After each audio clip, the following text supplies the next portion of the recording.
ఢిల్లీలో తెలంగాణ ముఖ్యమంత్రి రేవంత్ రెడ్డి బిజీగా గడుపుతున్నారు. ఈరోజు ఆయన కేంద్ర మంత్రి రామ్మోహన్ నాయుడుతో భేటీ అయ్యారు. రాష్ట్రంలోని వివిధ విమానాశ్రయాల అభివృద్ధి పనులకు సంబంధించిన అంశాలపై కూడా చర్చించారు. వరంగల్లోని మామనూరు విమానాశ్రయానికి సంబంధించి భూసేకరణ ప్రక్రియ పూర్తయిందని, ఈ క్రమంలో తదుపరి పనులు చేపట్టాలని కేంద్ర మంత్రిని ముఖ్యమంత్రి కోరారు. అలాగే కొత్తగూడెం విమానాశ్రయానికి సంబంధించి పాలవంచలో స్థలం గుర్తించామని తెలిపారు. పిఎల్ఎస్ సర్వే, ఫీజిబిలిటీ స్టడీ నిర్వహించాలని కోరారు.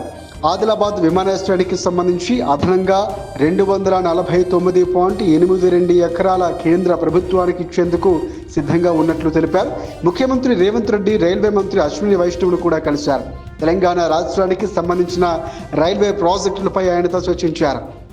ఈ భేటీలో మామనూరు, కొత్తగూడెం, అంతర్గాం, ఆదిలాబాద్ ఎయిర్పోర్టులకు సంబంధించిన పలు అంశాలు చర్చకు వచ్చాయి.